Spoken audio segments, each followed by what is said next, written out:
Assalamualaikum warahmatullahi wabarakatuh. Alhamdulillah pemirsa, apa kabarnya? Semoga baik-baik saja dan selalu diberkahi oleh Allah Subhanahu wa taala. Amin. Kembali lagi bersama kami berdua, saya Teguh Wisnu Dan saya Zizi Syahab. Insya Allah selama 45 menit ke depan kita berdua akan menemani pemirsa dalam acara Berita Islami Masa Kini. Dan bagi pemirsa kalau ingin mengirimkan saran, kritik ataupun pertanyaan bisa kirim ke Twitter kami yaitu @beriman_ttv. Ya, Wisnu apa kabar? Baik, alhamdulillah. Zi, gimana Zi? Baik, semangat hari Senin ya? Insya Allah semangat terus. Nah, kita hari ini Zi, pemirsa, kita ada beberapa pembahasan. Nah, pembahasan pertama kita adalah tentang al-ishq.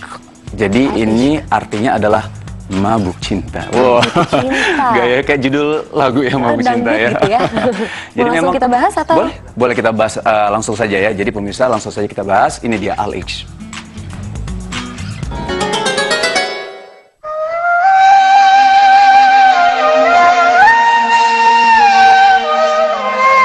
Bagaimana kita lepas dari penyakit al-ishq atau mabuk cinta? Cinta memang tak pernah usang untuk dibahas. Selalu ada sisi menarik dari cinta.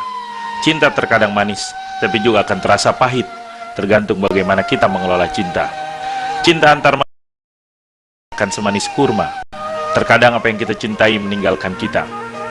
Mungkin Anda pernah mendengar seorang remaja nekat bunuh diri disebabkan putus cinta atau tertolak cintanya. Atau kisah fenomenal yang tak asing di telinga kita, seperti kisah cinta Romeo dan Juliet, di mana kisah cinta mereka terhalangi karena tidak direstui orang tua, dan pada akhir kisah cinta ini, mereka diceritakan meninggal dunia setelah minum racun. Kisah cinta ini kemudian menjadi kisah cinta sehidup semati yang pernah ada di dunia. Nah pemirsa, apakah Anda pernah mengalami problema seperti ini? Atau mungkin Anda sedang mengalaminya saat ini? Lalu, bagaimana caranya agar kita terlepas dari virus al-ishq atau mabuk cinta ini? Pemirsa, inilah berita Islami masa kini. Gejolak cinta merupakan jenis penyakit hati yang memerlukan penanganan khusus. Penyakit ini berbeda dengan jenis penyakit lain, baik dari segi bentuk, penyebabnya maupun terapi pengobatannya. Penyakit al-ishq atau mabuk cinta ternyata telah menggerogoti kesucian hati manusia dan telah mengakar di dalam hati, sehingga bagi para dokter sulit untuk mencarikan obat penawarnya, sehingga penderitanya pun sulit disembuhkan. Lalu, seperti apakah kriteria manusia yang berpotensi terjangkit penyakit al-ishq atau mabuk cinta ini? Penyakit al-ishq atau mabuk cinta ternyata akan menimpa orang-orang yang hatinya kosong dari rasa cinta kepada Allah dan selalu berpaling dari Allah, karena hatinya telah dipenuhi cinta kepada selain Allah. Hati yang penuh cinta kepada Allah dan rindu bertemu dengannya pasti akan kebal terhadap serangan virus ini, sebagaimana yang pernah terjadi dengan Nabi Yusuf alaihissalam. Sungguhnya wanita itu telah bermaksud melakukan perbuatan itu dengan Yusuf, dan Yusuf pun bermaksud melakukan pula dengan wanita itu, andai kata dia tidak melihat tanda dari Tuhannya. Demikianlah agar kami memalingkan daripadanya kemungkaran dan kekejian. Sungguhnya Yusuf itu termasuk hamba-hamba kami yang terpilih. Dari ayat tersebut, nyatalah bahwa mengingat Allah Azza wa Jalla merupakan cara yang ampuh untuk menghindari dari virus ini. Artinya, hal yang dapat memalingkan manusia dari kemaksiatan adalah dengan cara menghindari berbagai sarana yang dapat membawa kita menuju kemaksiatan itu. Para ulama salaf berkata bahwa penyakit cinta adalah getaran hati yang kosong dari segala sesuatu yang tidak berhubungan dengan kecintaannya itu. Penyakit al-ishq ini terjadi karena dua sebab, yaitu karena menganggap indah hal yang dicintainya dan perasaan menggebu-gebu untuk ingin memiliki sesuatu yang dicintainya. Jika salah satu dari dua faktor ini tidak ada, niscaya kita tidak akan tertular virus ini. Walaupun penyakit kronis ini telah membingungkan banyak orang, dan sebagian pakar berupaya memberikan terapinya, namun solusi yang diberikan belum juga berhasil. Lalu, jika kita sudah terjangkit virus ini, bagaimanakah terapi untuk menghilangkannya menurut ajaran Islam? Sebagai salah satu jenis penyakit, tentulah al-ishq dapat disembuhkan dengan terapi-terapi tertentu, dan di antara terapi tersebut adalah sebagai berikut. Orang yang terjangkit penyakit mabuk cinta, meraih cinta orang yang dikasihinya, tetapi dengan ketentuan syariat dan suratan takdirnya, artinya adalah orang yang sedang kasmaran, sebaiknya segera mengikat orang yang dicintainya dengan cara menikahinya. Maka inilah terapi yang paling utama, sebagaimana sabda Rasulullah SAW yang artinya, hai sekalian pemuda, barang siapa yang mampu untuk menikah, maka hendaklah dia menikah. Barang siapa yang belum mampu, maka hendaklah berpuasa, karena puasa dapat menahan dirinya dari ketergelinciran kepada perbuatan zina. Hadis ini memberikan solusi utama, yaitu menikah. Maka jika solusi ini dapat dilakukan, kita tidak boleh mencari solusi lain. Rasulullah SAW bersabda, aku tidak pernah melihat ada dua orang yang saling mengasihi selain melalui jalur pernikahan. Jika terapi pertama tidak dapat dilakukan karena tertutupnya peluang untuk menikah dikarenakan belum berjodoh atau putus cinta, maka penyakit ini bisa menjadi semakin ganas. Adapun terapinya harus dengan meyakinkan dirinya bahwa apa-apa yang diimpikan mustahil terjadi, dan lebih baik baginya untuk segera melupakan orang yang dicintai tersebut. Jiwa yang ikhlas karena belum berhasil mendapatkan sesuatu niscaya akan tenang dan tidak lagi mengingatnya.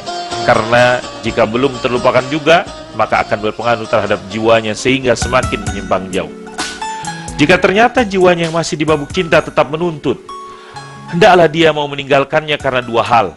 Pertama, karena takut kepada Allah, yaitu dengan menumbuhkan perasaan bahwa ada hal yang lebih layak dicintai, lebih bermanfaat, lebih baik, dan lebih kekal. Sadarlah engkau bahwa sabar menahan diri itu lebih baik bagi akal, agama, dan harga diri dan kemanusiaannya. Akan memerintahkannya untuk bersabar sedikit demi mendapatkan kebahagiaan yang abadi. Sementara kebodohan, hawa nafsu, kezaliman akan memerintahkannya untuk mengalah dan menuntut untuk mendapatkan apa yang dikasihinya. Sungguhnya, orang yang terhindar dari penyakit mabuk cinta ini adalah orang-orang yang dipelihara oleh Allah Subhanahu wa Ta'ala. Jika terapi ini tidak mempan juga untuknya, maka hendaklah dia selalu mengingat sisi-sisi kejelekan kekasihnya itu. Sebab, sebagaimana kecantikan adalah faktor pendorong seseorang untuk mencintai kekasihnya, demikian pula kejelekan adalah pendorong kuat agar dia dapat membencinya dan menjauhinya. Hendaklah dia mempertimbangkan dua sisi ini dan memilih yang terbaik baginya. Jangan terpedaya dengan kecantikan kulit, tetapi hendaklah dia memalingkan pandangannya kepada kejelekan sikap dan perilakunya.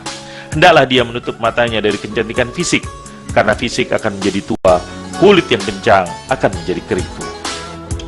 Itulah cinta, cinta semu di antara manusia.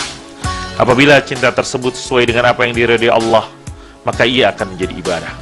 Namun, jika cinta tidak sesuai dengan ridho Allah, maka dia akan menjadi perbuatan yang amat merugikan bagi diri sendiri maupun orang lain. Cinta yang bisa membuat seorang jatuh ke jurang penderitaan gara-gara cinta ditolak. Pemirsa, suatu hal yang manusiawi jika kita memiliki rasa cinta, asalkan kita mampu membentengi hati kita dengan tazkiyatun nafs, yakni pembersihan diri dari penyakit al-ishq. Jangan sampai hati kita menjadi keruh karena sudah dicemari penyakit cinta selain cinta kepada Allah. Qad aflaha man tazakka wa zakara isma rabbi fasalla. Sungguh beruntung orang yang membersihkan diri dengan beriman dan dia ingat menyebut nama Rabbnya lalu dia salat.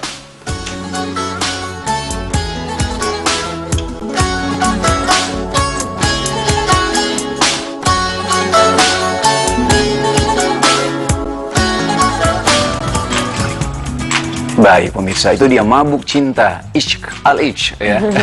Jadi memang kalau misal tadi disebutkan bahwa ketika kita bisa mabuk cinta itu karena salah satunya adalah kita menganggap sesuatu itu adalah milik kita semata. Padahal kita adalah milik Allah Subhanahu wa Ta'ala dan kita akan kembali kepadanya gitu. Dan salah satu terapinya adalah menikah. Karena kita sudah merasakan kan jauh lebih bahagia karena Allah ridho kan kalau kita sudah menikah. Insya Allah, benar sekali. Iya. Selanjutnya kita akan membahas sesuatu yang lebih informatif lagi tentang satu badan.